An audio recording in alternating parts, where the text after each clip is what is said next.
사회 심리로 읽는 우리 사회의 문제들. 김태형의 본격 사신 방송. 껍데기는 가라. 껍데기는 가라.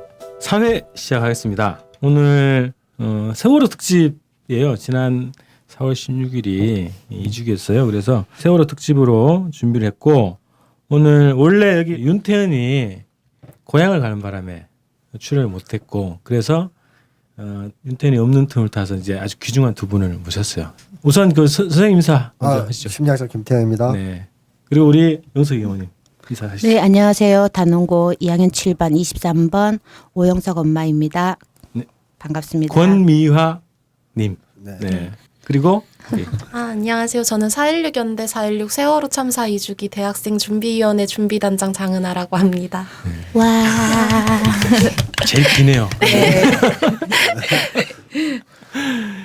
자, 오늘 먼저 이제 방송 후기를 얘기를 좀 먼저 하고 시작해야 될 것 같은데요. 지난주에 이 껍데기는 가라가 팟빵에서 주목할 만한 팟캐스트로 선정이 됐어요.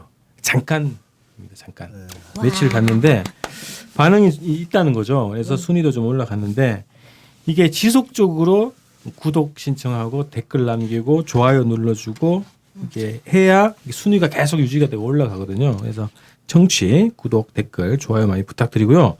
그 댓글 하나 남겨주신 분이 있는데, 이 댓글에 대해서 우리 선생님 의견을 좀 들어봐야 되겠는데요. 그 지난주에 저희가 이제 총선 얘기하면서, 총선 특집하면서 경제민주화 얘기를 잠깐 했었거든요. 그래서 이 경제민주화에 대해서, 경제민주화가 단순히 돈을 많이 벌어 잘 사자라는 의미는 아닐 텐데, 여당과 야당 일부가 불분명한 경제민주화를 레토릭으로 쓰는 것을 지적하시려고 하신 것인지 정확한 의미를 모르겠다, 이렇게 얘기를 하셨거든요. 네. 뭐 간단하게 해설을 드리면, 경제민주화라는 개념을 사실은 지난 대선 때 박근혜도 썼단 말이죠. 그렇죠. 네, 들고 나왔어요. 네. 그러니까 그 말 자체가 상당히 이제 불분명하게 쓰이는 측면이 있고, 일단은 그러니까 여당에서는 단순하게 약간의 경제 형태의 변화를 경제민주화라고 하는 거고, 뭐 야당에서는 재벌 규제 정도. 근데 또 우리식으로 표현하자면 경제민주화라는 것은 사실 민중이 경제의 주인이 되는 걸 얘기한단 말이죠. 그렇죠. 이렇게 폭넓은 의미로 다양하게 쓰일 수 있다는 거죠. 그래서 이 경제민주화라는 것을 쓰더라도 그 의미를 명확히 할 필요가 있는 것이고, 그다음에 제가 지적했던 이제 핵심은 일부 한국 사람들이 한국은 이제 정치민주화는 다 됐다. 이제 경제민주화만 하면 된다. 이 경제민주화가 안 돼서 우리가 문제다. 이렇게 생각하는 것은 오산이다. 한국은 정치민주화가 아직 끝나지 않고 안 멀었죠. 되었다. 이번에 5.18도 그렇지만 아직 미완이고, 사실 세월호 같은 경우도 마찬가지고 정치민주화가 됐으면 이런 게 해결이 안 됐겠습니까?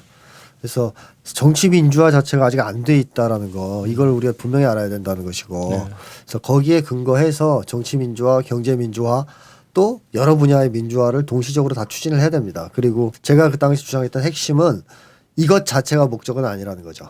경제 민주화나 정치 민주화 자체가 목적이 아니고, 진정한 목적은 인간이 행복하게 살 수 있는 시대. 네. 다시는 이런 말도 안 되는 참사가 없는 곳. 그다음에 정말 사람들이 서로 미워하고 경쟁하고 싸우고 이런 것이 아니고 서로 위해주고 도와주고 협력하는 그런 아름다운 사회. 그러니까 인간 존엄성이 보장되고 서로 간에 화목하게 살 수 있는 이런 좋은 사회를 만드는데 경제 민주화나 정치 민주화가 필요하기 때문에 우리가 이걸 주장하는 것이지, 네네. 이 선우가 좀 바뀌어서 이게 달성되면 다 된다고 보면 안 될 것이다 하는 취지에서 제가 말씀을 드렸던 것입니다. 네.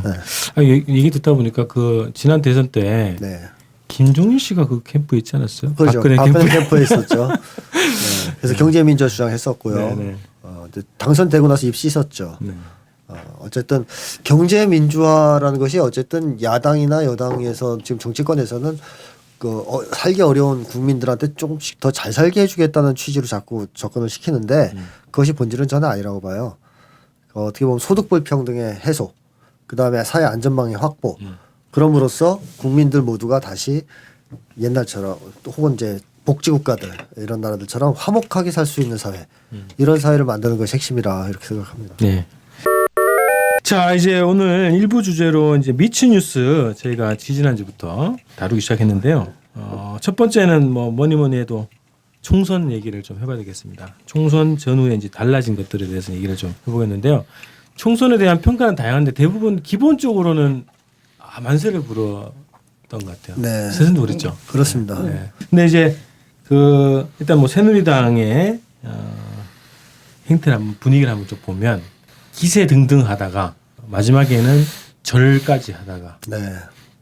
그리고 색깔몰이도 하다가 네.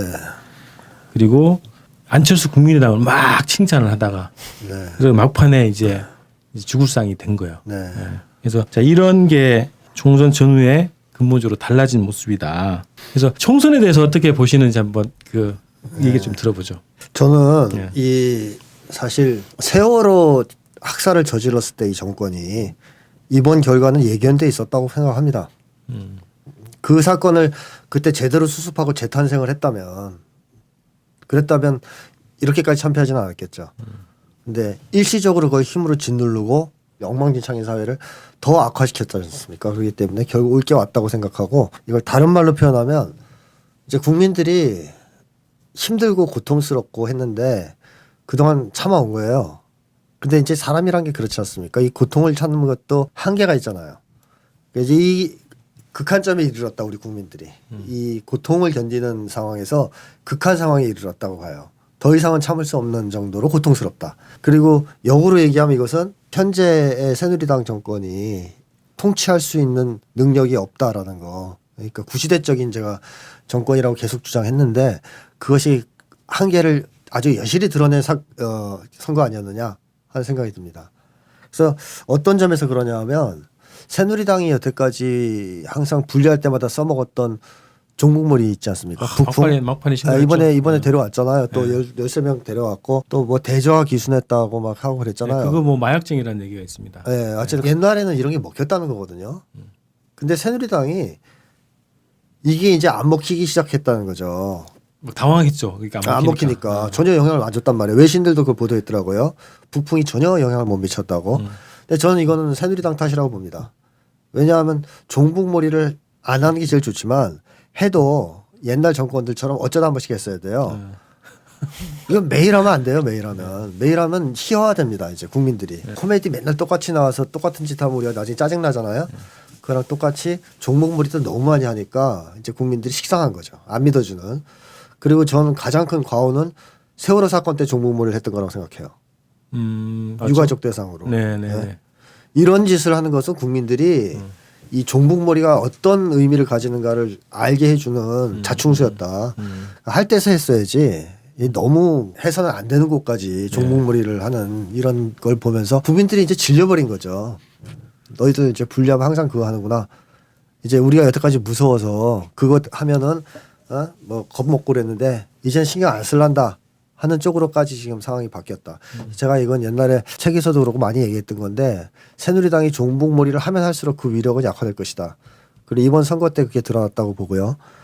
그다음에 또 한 가지는 이제 새누리당의 이제 거짓말과 기만 정치가 좀 더 이상 통하지 않는 상황이 됐다. 그동안 거짓말로 하여튼 밥 먹고 살아온 거 아니에요? 지난 대선 때도 엄청난 거짓말로 공약을 남발해서 국민들을 속여서 표를 얻은 것이고 표를 얻은 다음에 싹 입시 썼잖아요. 그러고 또 이제 애들이 막 지 맘대로 하다가 막판에 분리하니까 막 절하고 그랬지 않습니까? 그러니까 국민들이 야 우리가 바보냐 또 속게? 대선인 줄 알았어요. 막판에. 그렇게 된 거죠. 그래서 새누리당이 원래 이 정치력이라는 것도 없고 국민들한테 표를 얻을 만한 건수도 없는데 항상 이 거짓 공약 같은 거나 사탕 발림으로 국민들을 기만해 왔는데 그것도 이번엔 잘 안 통했다. 그럼 이제 새누리당은 사실상 정치 세력으로서의 집권 가능성이 거의 사라진 걸 보여주지 않았느냐. 그러니까 새누리당의 한계를 아주 여실히 표출한 선거였고 국민들이 이제 다시 일어서고 있음을 보여주는 선거였다 하는 생각이 듭니다. 막판에 박근혜 대통령까지 직접 이제 뛰어들었죠 선거판에. 네, 그게 최악의 저는 훈수였다고 봐요. 마이너스가 됐다고 보시는 마이너스가 됐다고 봅니다. 너무한다라는 거죠. 네. 그러니까 이제 그런 거 있잖아요. 그러니까 내가 우리 집 애가 나가서 나쁜 짓을 하는데 처음에는 우리 집 애니까 그래도 막 이렇게 감싸주고 그런 거 있잖아요. 뭐 야 그래도 뭐 우리 집 애니까 뭐 그랬을 거야. 근데 나중에 하다가 너무 하는 거 있잖아요. 우리가 그러면 너무 더 화가 나잖아요. 이번에 어떻게 보면 박근혜 대통령의 지지율이 굉장히 높았던 지역의 선거율이 낮아요. 투표율이. 투표를 아예 안 하는 경향이 그렇습니다. 있다고요? 그러니까 대구 경상도 쪽 투표율 낮고 그다음에 이제 강남 쪽 무효표가 속출하고 이건 뭐냐면 그동안 박근혜를 지지했던 사람들이 이제 학을 띈 거죠. 어지간해야 우리가 그래도 지지할 텐데 해도 너무하니까 이제 우리 손 뗄래 이렇게 되는 거죠. 그래서 한계를 넘어섰다는 거죠. 이 정권이 하는 짓이. 이번에도 특징 중에 20대가 투표율이 많이 올랐어요. 네, 그 20대를 공포 세대라고 규정하지 않았어요? 그렇습니다. 네. 투표율 높게 나온 거에 대해서는 되게 그래서 제가 이제 그 말씀드린 게 네. 사람이 결국 하나예요. 이게 인간을 망가뜨리려고 이렇게 밀어붙이면 처음에는 고통스럽고 그러면서 망가져요 조금씩. 근데 인간이 망가지는 것도 한계가 있잖아요. 완전히 망가지면 우리 멸종하는 거고 이제 끝나는 거란 말이에요. 지구가 이제 사라지는 거니까 인간은 다시 일어선다는 거죠. 어느 순간에는 밀리다가 극한점에 서면 그게 언제냐가 이제 중요한 건데 저는 그게 헬조선이란 말이 나왔을 때 이미 조금씩 시작됐다고 봐요. 이제 그 전까지는 청년들이 그냥 밀리니까 그냥 무섭고 어떻게든 돈 벌어서 살아남아야지 취직해야지라고 생각하다가 이제는 눈이 이제 돌아간 거죠. 이건 내 잘못이 아닌 것 같아. 사회적인 문제라는 그 의미로 헬조선이 헬조선이 나온 거죠 이미. 그러면서 이게 청년들 세대 유행했다는 것 자체가 이미 인식은 바뀌기 시작한 거예요. 이건 사회 문제야. 하지만 싸울 힘은 없었어요. 근데 이번에 이제 그 공간이 열린 것이고 어느 정도의 기회를 통해서 청년들이 진출하기 시작했다는 거죠. 그래서 청년들이 공포 세대라는 것은 두 가지 의미가 있습니다. 하나는 무서워하고 두려움이 크다는 의미도 있지만 화가 나 있다는 거죠. 사람이 그렇게 계속 공포스럽게 학대를 당하고 협박을 당하면 화가 나지 않아요? 그러면 이제 그 분노를 참다가 언젠간 터치는데 그게 옳은 방향으로만 간다면 세상을 바꾸는 거대한 힘으로도 될 수 있다. 그래서 이제 그 물줄기가 이제 방향을 제대로 잡았고 약간 터져 나오기 시작한 게 이번 선거 아니겠는가 이런 생각이 듭니다. 20대 그 주변의 동료들하고 분위기는 어땠어요? 총선 때? 총선 때 좀 대안은 없지만 투표라는 것 자체에 대한 거부감?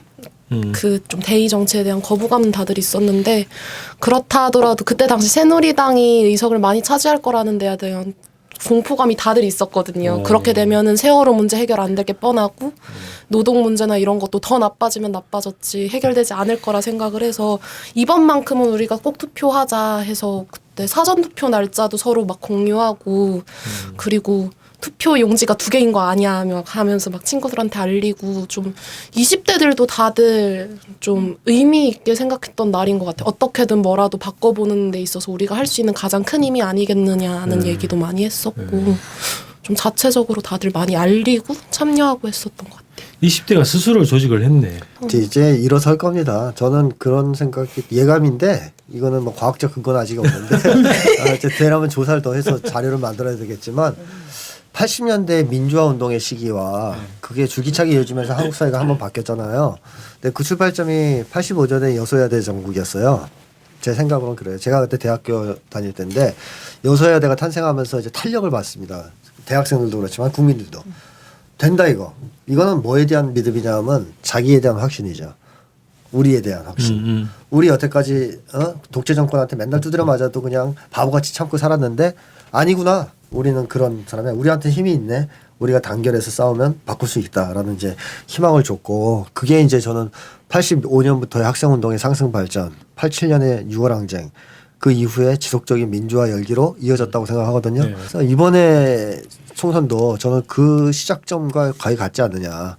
긴 시간 동안 무력감에 빠져 있고 뭐 패배감에 빠져 있던 우리 한국 국민들이 다시 전투력을 회복하는 계기 다시 한번 새로운 시대를 여는 출발점으로 삼을 수 있지 않겠느냐 하는 생각이 듭니다. 자기 힘을 보긴 봤어요. 어쨌든. 그렇죠. 총선을 통해서. 네. 그리고 이건 좀 사소한 얘기긴 하지만 기존의 구시대적 인물들이나 낡은 정치 세력이 갖고 있던 득표력이랄까요? 정치적 영향력이 거의 이제 끝난 선거였다고 봐요. 무슨 얘기냐 하면 박근혜의 의미는 그거잖아요. 득표력 아니겠습니까? 보수층에 의한. 네. 근데 보수층이 이제 박근혜 불쌍하다고 찍어준 거잖아요. 이제 나이 드신 분들은 어릴 때 그 제가 계속 얘기하지만 그 퍼스트 레이디 역할하던 어린 박근혜가 뇌리에 선명하거든요. 안 됐다. 어린 나이에 엄마 잃고 저렇게 아빠 옆에서 저런 역할이나 하고 그러니까 안 됐다 싶으니까 그런 이제 심리적 애착 같은 게 형성이 돼 있다가 이게 이제 한 번은 시켜줘야 된다 대통령을 하는 이제 심리로 표출이 됐어요. 나이 든 층에서. 근데 이 사람들이 2번을 시켜줘야 된다는 의미가 안 느낀다고 봐요 저는. 한 번은 시켜줬고 너무 개판을 쳐놨기 때문에 심리적인 어떤 그 이제 부채감을 덜은 거예요. 덜었다는 거죠. 이제 끝났다는 거죠. 그래서 더 이상의 득표력은 없다는 거예요. 그러니까 선거의 여왕은 이제 끝이다. 그 영향력은. 그걸 이미 보수도 지금 알고 있는 것 같고 그러면 이제 레임덕 확실하게 시작되는 거 아니겠습니까? 그게 이제 박근혜의 정치적 영향력도 사라졌다. 이번 총선을 통해서. 그다음에 또 한 가지는 상김의 영향도 완전히 이제 끝났다. 상김 시대도. 왜냐하면 이제 김영삼 씨가 이제 돌아가셨기 네. 때문에 상김 시대의 막도 내렸다. 사실 부산이라는 것도 참 안타까운 것이 야도였지 않습니까? 그렇죠. 유명한 야도였어요. 김영삼 씨가 민주화 투사였을 땐. 근데 이제 김영삼 씨가 민주화 투사였다가 갑자기 그 노태우랑 손을 잡고 3당 합당을 했단 말이에요. 그럼 부산 사람들 심정이 어떻겠어요? 자기네가 키워준 민족의 지도자, 민주주의의 지도자가 갑자기 독재자하고 손을 잡았어요. 근데 말은 그렇게 한단 말이에요. 들어가서 내가 호랑이 잡겠다. 호랑이 굴에 들어가서. 그러니까 이제 이럴 때는 저는 그렇다고 생각합니다. 이제 한 방에 다 버리면 제일 좋지만 그 정도까지 사람들의 심리가 모질지 못하기 때문에 대체로는 도와주려고 한다. 그래? 미심쩍은 내 솔직히 들어가서 호랑이 좀 잡아봐라. 우리가 도와줄게.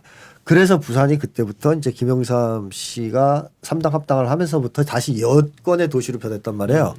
그걸 도와줬잖아, 계속. 그게 이제 관성처럼 남아있어서 이제 몰표가 나왔던 건데 이제 돌아가셨어요. 부산 사람들이 김영삼 씨에게 맺었던 심리적 유대 끝났다는 거죠. 끝났고 이제 부채도 다 청산했고 다행히 이제 김현철 씨가 지금은 박근혜 쪽에 가서 붙었지 않고 반박이죠. 반박 쪽에 있기 때문에 이제 부산은 좀 그런 데서는 자유로워지지 않겠느냐. 다시 야도로 돌아설 가능성도 충분히 있다. 앞으로 그런 생각이 들고 전라도는 이미 이제 김대중 씨 돌아가시고 이러면서 노무현 찍으면서 그건 끝났거든요. 이러면서 이제 종국적으로 삼김 정치도 끝났다. 그러니까 구시대의 정치 지도가 완전히 이제는 폐기되고 새로운 시대, 포스트 상김 시대가 열리는 중이다라고 보고 그렇다면 이제 정치 지형이 크게 변할 것이라고 생각합니다. 이런 점에서. 어쨌든 이게 우리가 과감하게 나가서 싸워서 이겼단 말이죠. 근데 유독 그 박근혜 씨는 패배한 줄 모르시더라고. 그건 제가 옛날에도 분석 한 번 한 적이 있는 것 같은데. 그 심리가 뭐라고 하시죠? 바꿔도 몰라요. 이렇게 우물한 개구리 좀 심하게 하면 잡해. 세상이 어떻게 돌아가는지 모른다. 네. 그러니까 이게 사람이 지적 능력이라는 것이 머리가 좋냐 나쁘냐의 문제가 아니거든요. 심리적으로 건강하지 않은가가 크게 좌우하는데 일단 박근혜 씨는 이 방어적입니다. 세상에 대해서. 굉장히 방어적이에요. 그러니까 자기를 가둬놓고 있다 그럴까요? 자기 세계에 갇혀 있다. 근데 이게 극심해지면 망상이 되고 너무 극심해지면 정신분열이 오는 건데 뭐 아직 병원에 가실 정도는 아니지만 제가 봤을 때는 그 어렸을 때의 트라우마를 너무 누르고 있고 그리고 세상에서 내가 제일 힘들었고 세상이 내가 제일 힘들 때 아무도 도와주지 않았다는 거에 자기만의 세계에 빠져 있잖아요. 네. 거기서 나오질 못하고 그냥 음지 속에 있는데 그 옆에 같이 함께 파란 지붕에서 지내는 분들이 그 역할들을 제대로 못했다는 거예요. 그때 당시에 저희도 이렇게 선거했을 때 박근혜 찍으셨잖아요. 네, 제가 박근혜 찍었어요, 진짜. 이쪽도 저쪽도 똑같고 어떤 사람을 찍어도 좀 똑같았는데 정말 내 노후는 뭐 자식이 없으니까 뭐 있는지 없는지 모르겠지만 자식이 없으니까 빼돌릴 재산도 없을 거고 그리고 스스로 노화가 되기 때문에 노인 복지나 이런 건 정말 잘할 것 같이. 그런 얘기가 있었어요. 그런 얘기였어요. 그리고 내가 이 사람을 뽑으면 늙어서 정말 어떻게 살아가든 젊었을 때는 열심히 일하고 나이 들어서는 그래도 사람들이 좀 공경받고 서로도 존중받고 이런 생활이 될 거라고 생각했고 크나큰 차고 속에 진짜 내가 그걸 진짜 잘못 뽑고 내 새끼를 보냈는데요. 정말 손가락 자르고 싶었습니다. 네, 이번에 선거하면서 정말 여당이 이기면 안 되는데 더 이상은 안 되는데 그 오만 방자하고 국민들을 우습게 알고 진짜 아닌 게 아니라 너무 지나쳤던 개인주의 그리고 자기들밖에 모르고 내 스스로 이제 국민들을 보호해야 된다는 그런 기본조차도 없는 인간들을 뽑아가지고 뽑고 난 뒤 정말 후회 많이 했지만 이걸 바꿀 수 있는 것도 국민이다. 내가 뽑아줬을 때도 국민이었는데 국민을 나 몰라라 했고 또 많은 생명을 구할 수 있는 그 자체도 버리고 이익을 먼저 따졌고 그리고 자기 목숨을 먼저 생각했기 때문에 이거는 이번 기회에 이렇게 지금 바뀌지 않으면 예, 그냥 더 큰 희생자가 와도 아, 몇 명 죽었구나. 그래, 너 돈 얼마 줄게. 그냥 그렇게 흔들면 된다고 생각해요. 그렇게 생각했던 분들은 역시 자기 발등에 저처럼 정말 자기 발등에 큰일 납니다. 네. 예. 지금 깨달으셔야 됩니다. 예. 그 박근혜 씨를 찍었던 분이 예, 많아요. 갑자기 확 바뀌셔가지고 이번에 그 박주민 변호사 선거운동을 네네. 직접 뛰셨단 말이죠. 네. 아버님하고 같이. 예, 그게 가족들. SNS에 굉장히 많이 돌았어요. 아버님은 그 네. 인형 탈 쓰고 예. 얼굴을 그 예. 드러내지 않고. 그러니까 선거법에 위반되지 않은 건 다 했어요. 뭐 들고 가면서 예칠 수도 없어. 아무것도 없이 밤에 이제 다니면서 유세하는 데서 막 박주민을 외쳐주고, 그리고 저희 같은 경우도 이제 형제 자매들도 많이 와줬고요. 그리고 예, 사실 뭐 안산에서 여기 올라오기는 조금 힘든 거리였어요. 근데 부모님들이 뭘 타고 어디서 바꿔 타고 이게 잘 안 돼요. 다들 정신적으로도 일단 힘드니까. 근데 우리를 도와줬던 분, 그리고 우리 가장 힘들었을 때 가족들 옆에서 같이 노숙하고 같이 단식하고 같이 날 새고 이런 생활을 했던 분이라 정말 신뢰를 많이 했고요. 그리고 이런 분이라면 정말 국회 나갔으면 참 좋겠다. 우리가 농담 삼아 처음에 했는데요. 국회에 들어가서 싸울 때도 그랬고 늘 그냥 가족들 앞에서 옆에서 그냥 예, 먼저 어떻게 해보려고, 법적으로는 가장 훌륭하지만 예, 힘이 다 할 수도 없었고, 그리고 그 힘에 너무 버거워했었고요. 그리고 지금 그때 당시에 제가 봤을 때도 인권 변호사를 했다는데, 이런 분들이 정말 사회에 나와야 되는데, 이런 분들이 정말 정치를 해줘야 되는데, 왜냐하면 책상에 앉아서 이론을 따지고 계산을 해서 이익을 많이 창출하고 이것이 아니라 가장 근본적인 이 사람을 보호하고 생명을 보호할 수 있고 인권을 보호할 수 있고 존중해 줄 수 있는 그런 사람들이 나가야 이 많은 사람들이 힘든 거, 그리고 현장에서 많은 경험을 했고 많은 사람들과 또 인연을 맺었고 그걸 나 몰라라 하지 않았던 분, 그리고 국회에 나가도 이분만큼은 없는 분들, 소외된 분들, 뭐 장애인도 마찬가지고, 그 내가 그 생활까지는 안 가더라도 늘 힘들었던 사람들 옆에서 많이 울고 남 모르게 눈물 흘렸던 이런 분이라 정말 지금 마음 같아서는 세월호 특별법 개정되고 다시 국민들이 주권이라는 걸, 그리고 국민이 살아야 경제도 살고 나라도 살지 않나, 그런 마음으로 미래들 솔직히 예전에 어르신들이 너무 그냥 방관했던 탓에 많은 생명이 갔잖아요. 그동안에 뭐 많은 사고가 참사로 갔을 때 천안함이나 시랜드나 저희가 알고 있는 것만 해도 엄청 많아요. 근데 가장 먼저 인솔할 수 있는 지도력이 있는 그런 분들을 못 뽑았다는 거죠. 그런 반성이 또 다시 한번 이렇게 반성 있는 생각도 하고, 그리고 내 나름대로 이런 분들이 정말 국회에 나가서 바른 소리를 해주고 국민들이 눈 감고 귀 덮고 정말 그런 분들한테 좀 깨우쳐주고 싶다는 거죠. 작은 희망. 어쨌든 많은 분들이 힘을 보태줬습니다. 네. 네네. 세월호 가족분들이 국회를 확 집어넣어 버렸어요. 박주민 변호사를. 저는 그게 이게 이번 총선에서 어떻게 보면 가장 조직적으로 가장 치열하게 이 새누리당을 심판하고 이 세월호 국회로 만드는 데 1등 공신을 하신 게 세월호 가족분들이다, 이렇게 생각 들더라고요.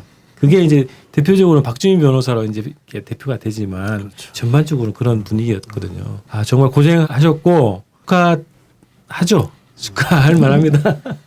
네, 그동안 이 박주민이라는 그 인권 변호사의 정말 매력에도 빠졌지만 그 열정, 그리고 그 믿음, 신뢰가 인품까지, 인성도 진짜 반듯하고, 뭐 두 부부께서도 마찬가지로 좋은 일 많이 하시고, 그래서 아마 그 밑바탕에 저희가 그냥 정말 숟가락만 얹지 않았을까, 그런 미안함도 있고요. 사실 모든 사람들이 좀 희망했어요. 이런 분이 정말 국회로 나가야 된다. 그게 가장 큰 힘이었던 것 같습니다. 자, 가장 뭐 많은 분들이 다 이게 여소야대가 딱 되니까 야 세월호 특별법 됐다 이제 네, 네. 그런 얘기 많이 하셨거든요. 어쨌든 이렇게 총선을 이렇게 한번 정리를 이제 마감을 하고 다음 두 번째 뉴스로 한번 넘어가 보겠습니다. 안녕하세요. 김윤성입니다.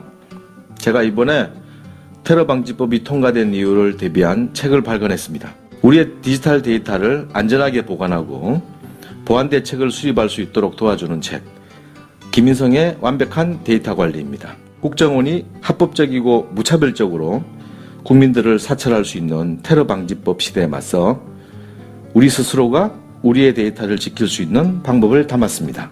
이 책을 통해 우리의 소중한 데이터를 스스로의 힘으로 지킬 수 있는 힘을 가지시기를 바랍니다. 김인성의 완벽한 데이터 관리, 많은 구매 부탁드립니다. 감사합니다.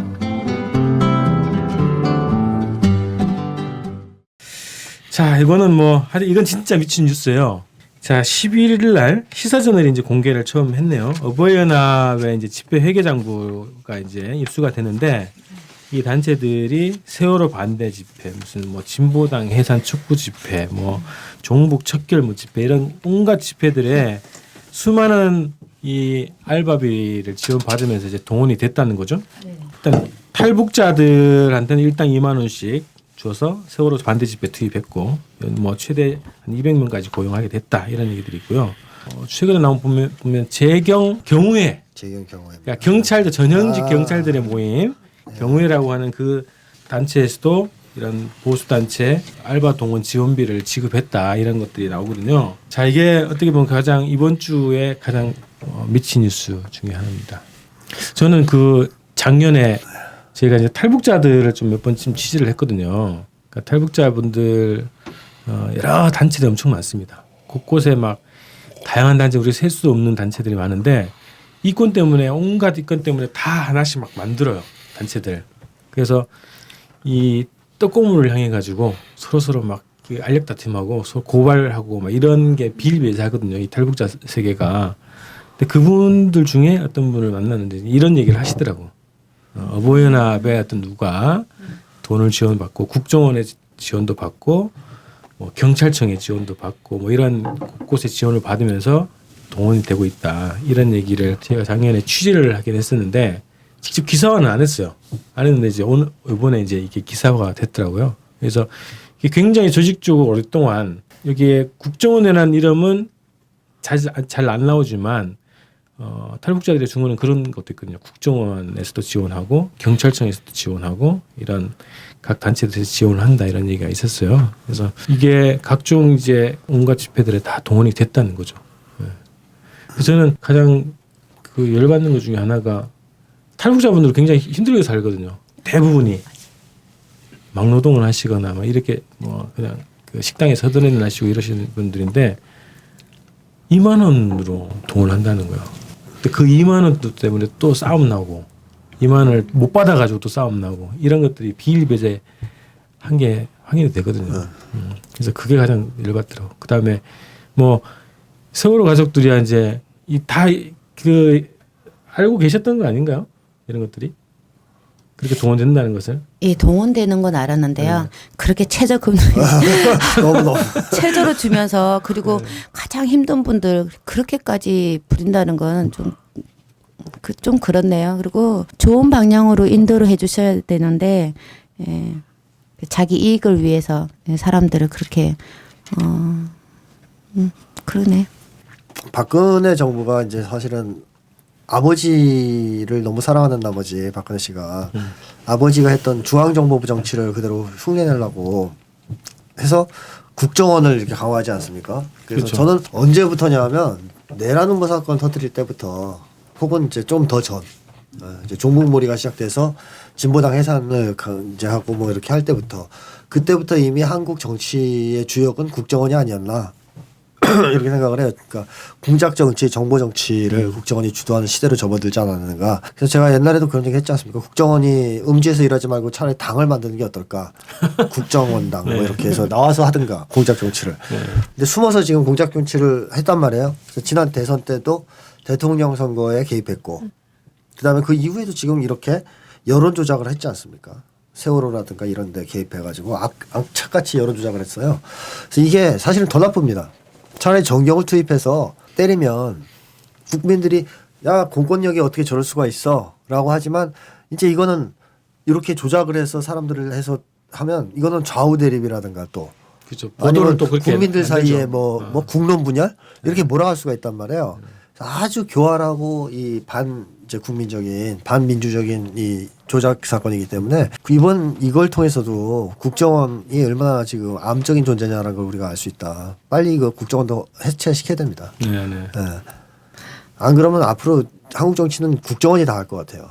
지금 하는 거 보니까. 실제로 전면에 나서 있죠. 예, 거의 모든 걸 국정원이 하잖아요 지금. 그래서 이게 참 우리나라가 그래도 민주정부 10년간 이런 게 좀 줄어들었었는데 이명박 때도 그래도 이렇게까지 심하진 않은데 이 박근혜 정부 들어 너무 빨리 중앙부 정보부가 설치던 그 과거의 시절로 회귀해 버렸다 그런 생각이 들어요. 국민들이 너무 똑똑해져서요. 아마 지금 밝혀진 거지. 여직 뭐 밝힌 거 없고 뭐 한 거 없어도 국민들이 그동안에 많이 속은 거, 그래도 사찰당하고 해킹하고 이런 것들이 그 종합적으로 보면 긴 시간 동안 네. 잠재적으로 지네들이 해먹을 수 있었는데요. 지금은 국민들이 많이 깨우쳤어요. 네, 맞습니다. 국민 의식 자체가 올라왔어요. 그래서 어떤 걸 하더라도 반박할 수 있고 네. 아 이건 아닌데 생각할 수 있는 그런 국민들이 됐다는 거예요. 결국에는 걸린다는 거죠. 예. 예. 그리고 너무 오랫동안 양치기 소년이 됐기 때문에 이거를 스스로가 면역성 있는 국민들이 된 거죠. 이게 깨우쳐 나오고 다시 이렇게 내가 뭔가 다른 걸 해봐야겠다. 내가 조금 더 생각을 해봐야겠다. 예, 여기서 조금 많은 발전이 있었던 것 같아요. 그렇지 않다면 국정원이 지금 하는 것도 앞으로도 몇십 년을 해먹어도 계속 해먹을 텐데요.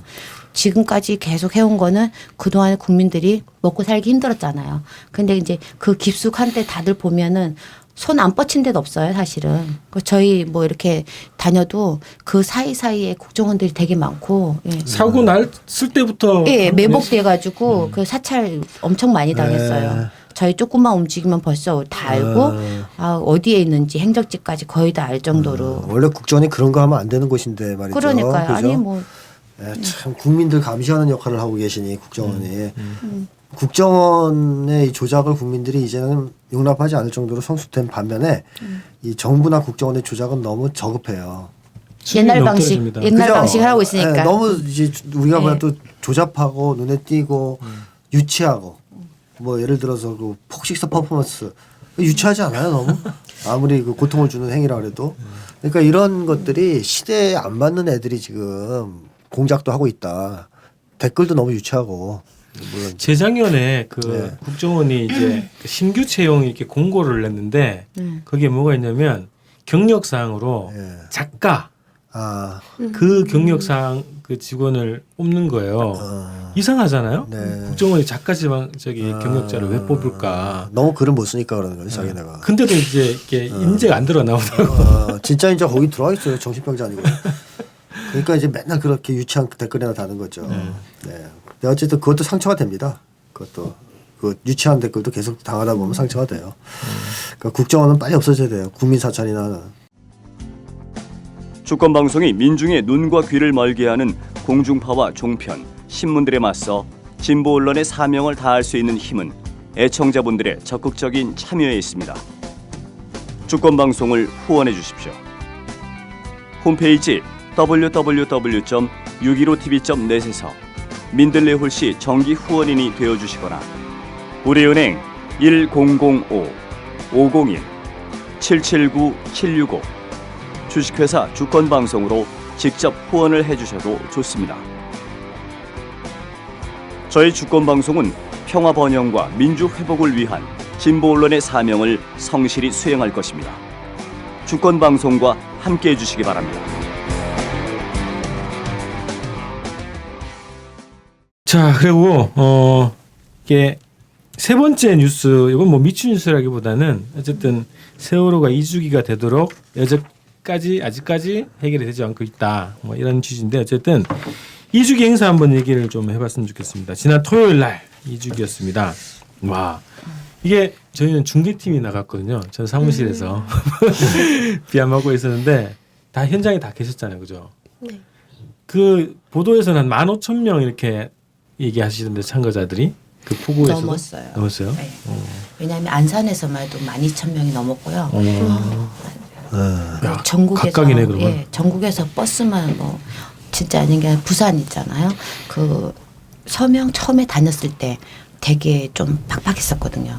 근데 이제 가족들하고 다니고 가족들 영상 보고 SNS 보고 가족들하고 행동하고 이러다 보니까 그 사람들이 우리가 많이 속았었구나 이런 걸 좀 많이 하셨는지 그 행동들이 가장 뜨겁게 하는 데가 부산 대구예요 지금.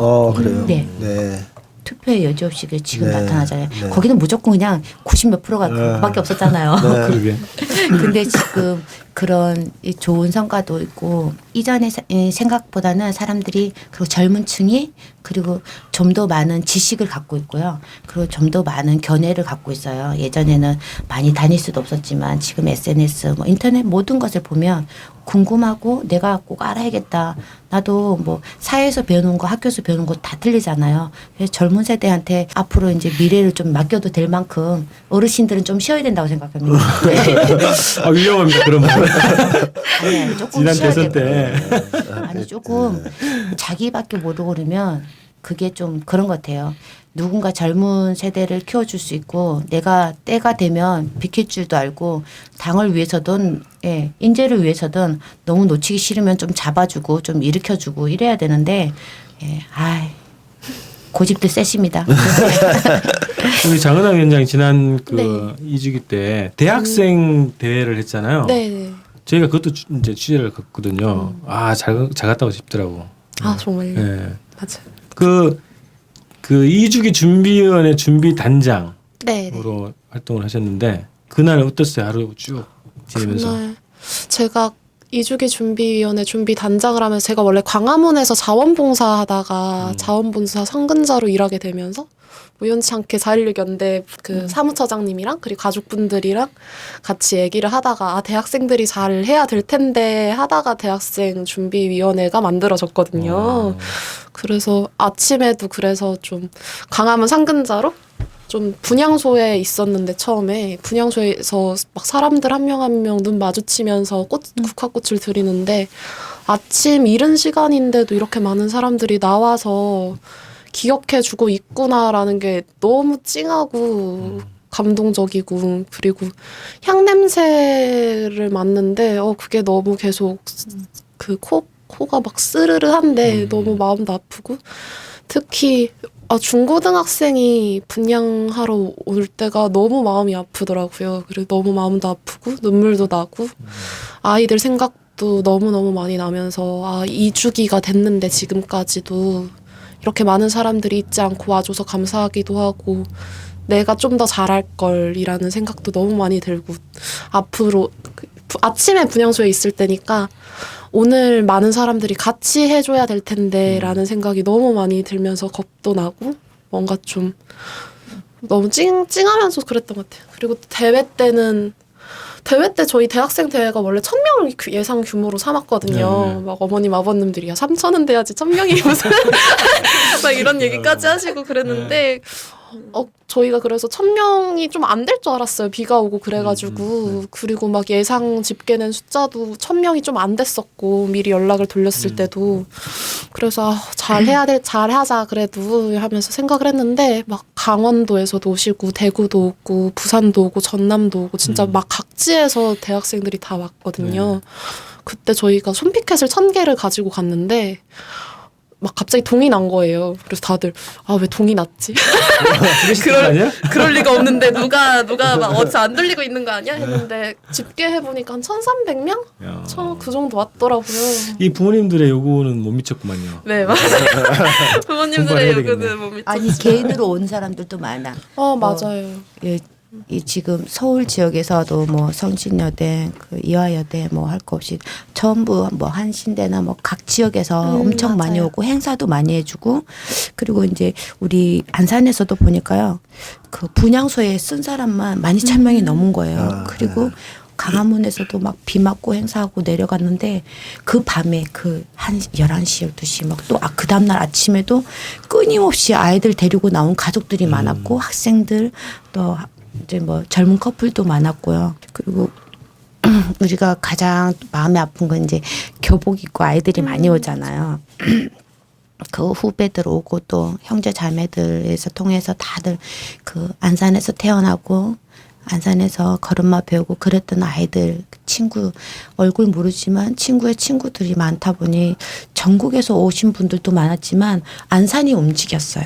안산이. 예. 왜냐하면 한 집 건너 하나씩 상가집이다 보니 서로 힘들거든. 그러니까 서로 힘드니까 가족들 등한시하고 나는 너무 힘들다 다들 이런 상태였는데 이쪽이 딱 되면서부터 그동안에 이제 문제가 됐던 것도 조금씩 좋아지고 안산 시민들이 많이 도움을 주고 그리고 그 행사하는데도 전국에서 사람들이 오는데 주먹밥을 만들어주고 시민단체에서 안산 시민에서 그렇게 또 연계해주고 서울에서도 마찬가지로 저희 올라왔는데 걱정했어요. 사실은 비가 많이 오는데 올라온 사이에 비가 많이 떨어지더라고요. 그래서 사람들이 비 맞으면서 작년처럼 또 조금 있다가 우르르 가면 어떡하지 이런 마음도 들었는데 또 한편으로는 분명 우리 아이들이 이제 이 선거 이 문화로 뭔가 바꿔보려고 그리고 지켜보고 있으니까 안 되겠다 그래서 정말 필요한 인재들을 좀 곳곳에 이렇게 뽑아주듯이 애들이 도와주지 않았나. 그리고 그동안에 억울하게 희생된 분들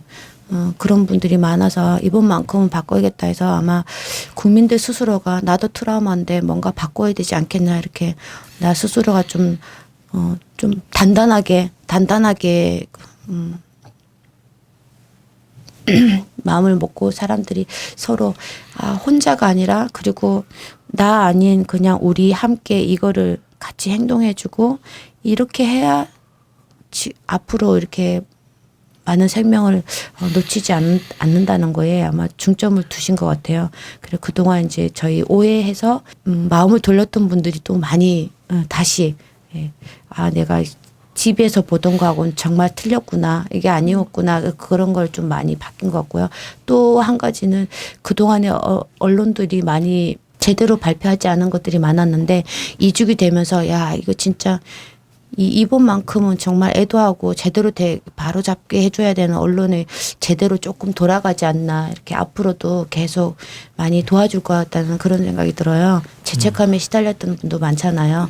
왜 정부에서 하지 말라고 해서 못한 게 많았기 때문에 그래서 지금 이렇게 조그만 이렇게 그 힘들이 모여가지고 아마 그 이 주기를 무사하게 마치게 해주고 그리고 점점 좋은 소식들이 와주고 점점 사람들이 얼굴이 밝아지게끔 어둠이 아닌 양지로 같이 나올 수 있게끔 서로 힘든 사람들 끌어내고 또 힘 주고 도움 주고 이런 것들이 이제 우리한테 가장 많이 온 것 같아요. 저희로서는 정말 그동안 바깥에서 이렇게 같이 움직이시고 같이 단식하시고 릴레이식으로 뭔가 가족들하고 희망을 생각하던 사람들은 지금이 제일 무언가를 할 수 있다는 그 희망 그리고 앞으로는 절대 지지 않고 꼼꼼히 그리고 놓친 걸 다시 붙들고 딱 처음부터 다시 기초를 다져야겠다는 그런 마음들로 모였던 것 같아요. 너무 고맙고 아이들이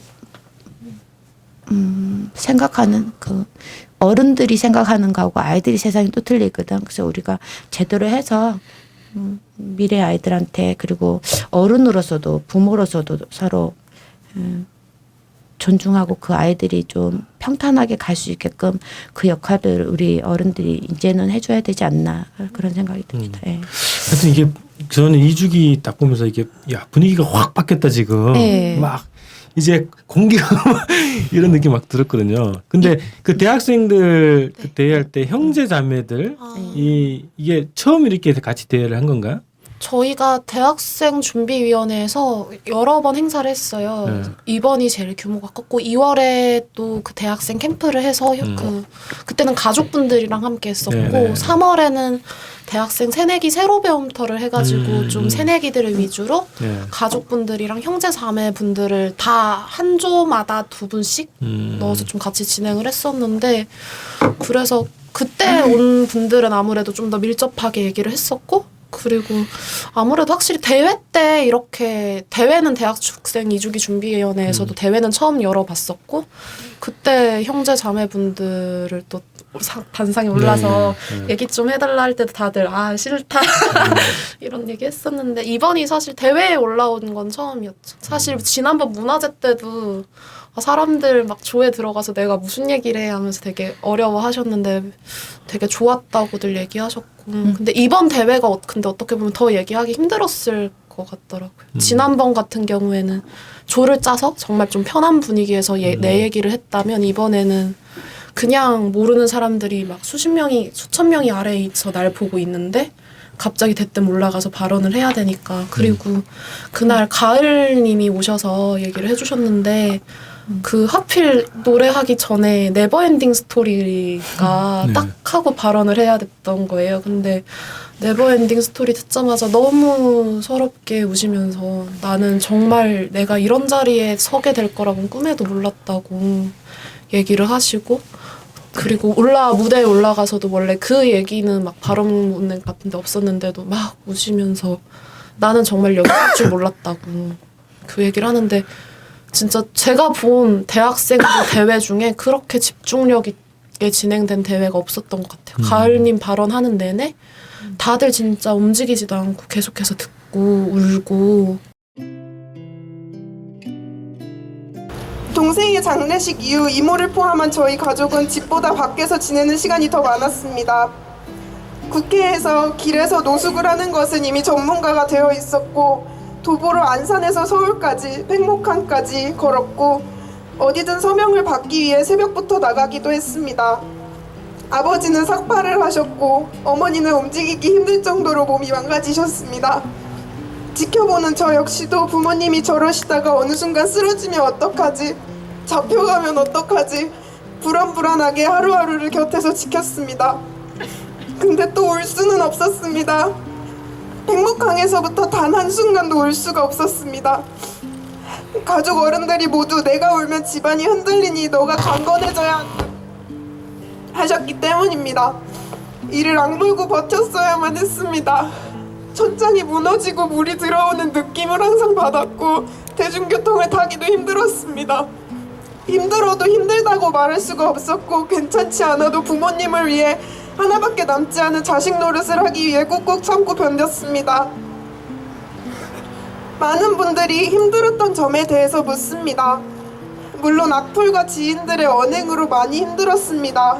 너희 돈 많이 받았다면서 뭘 자꾸 달라고 부모님들이 떼를 쓰는 거야. 교실은 왜 욕심을 내는 거냐고 이해가 안 간다고 지친다고 그만하라고 너만 힘든 거 아니라고 우리도 먹고 살기 힘들다고. 그런데 제가 가장 힘들었던 것은 스스로에게 항상 하는 말이었습니다. 나는 행복하면 안 된다. 동생한테 미안하니까. 나는 앞으로 즐거운 일을 해도 안 된다. 동생한테 미안하니까. 저 스스로에 대한 실망감이었습니다. 동생을 구하지 못한 것과 행복한 그날 그 자리에서 조금이라도 언론을 믿고 기대했던 내가 너무 바보 같았습니다. 그렇기에 지금 더더욱 진실을 알기 원합니다. 그때 그거 하고 난 뒤에 참 기특하더라고요. 같이 아이들끼리 소통하고 그죠? 그리고 같이 김밥을 먹든 떡을 먹든 같이 먹고 그리고 까르륵거릴 때도 같이 할 수 있고 그렇게 보면 우리가 봤을 때는 아픈 사람을 감싸 안고 갈 수 있는 따뜻한 아이들이 있고 그리고 난 너무 힘들지만 나를 응원해 준 사람이 있어서 그 기대치 다 못 되지만 내가 거기에서 사람들하고 어울릴 수 있고 내가 앞으로 사회생활 하는 데서 이건 나만의 싸움이 아니라 모두 공통적인 싸움이잖아. 그래서 서로 나눔을 할 수 있는 그런 마음. 그리고 또 너무 예쁜 게 집에서도 그런 아이들이 잘한다는 거예요. 그리고 그 부모님들한테 좋은 성향을 받은 아이들이거든. 그래서 우리가 봤을 때는 되게 예뻤어요. 예뻤고. 어떻게 보면 뭐 진짜 부모님들도 정말 많이 힘드셨지만 형제 자매분들이 특히 더 힘드셨을 것 같거든요. 이게 나서서 얘기하기도 그렇고 아까 그런 발언을 했었거든요. 저는 아까 이제 분위기 좀 바뀌었다고 얘기했잖아요. 이분들이 직접 이제 그 무대에 와서 이제 얘기도 하시는 그런 단계까지였는데 저희가 그 700에 맞아가지고 제작한 뮤직비디오가 있어요. 그 영상에 댓글이 하루에도 몇십 개씩 달리거든요. 근데 직접 나는 누구의 동생이에요. 혹은 이 형은 내 이웃집에 있는 형이에요. 그러면서 그 댓글을 막 친명으로 다시더라고. 예전에 안 그랬거든. 예전에는 뭐 그런 댓글이 직접 언급을 하지 않았는데 직접 언급하면서 이제 그런 댓글이 달리는 것 딱 보니까 아 진짜 이게 이 주기를 계기로 뭔가 막 바뀌었다는 생각이 들더라고요. 예. 그거 얘기를 좀 해주시면 좋겠네요. 네. 네. 제가 이 세월호 참사가 있었을 때 그런 얘기를 여기저기서 좀 하고 글도 쓰고 했었는데 초기에는 사실 이 사건이 이렇게 2년 동안 진상이 규명되지 않을 거라고 누가 예상했겠습니까? 그 사건은 너무나 이제 어이가 없고 황당한 정말 참사였지만 빨리 해결될 거라고 다들 생각했죠. 왜냐하면 그때만 해도 정부 여당, 새누리당을 포함한 정부 여당을 불구하고 보수층 뭐 할 거 없이 온 국민이 이 참사의 뜻을 같이 했고 진상규명이라든가 문제 재발 방지책 이런 거에 대해서 다 뜻을 같이 했단 말이죠. 근데 그것이 이제 처음에 시작해서 우리의 낙관주의를 좀 부추겼던 측면이 있어요. 광주랑은 달리. 그래서 아 이건 해결되겠구나 이렇게 생각했는데 선거가 끝나고 이제 태도를 바꾸죠. 이제 박근혜 누나부터 태도를 바꾸셨잖아요.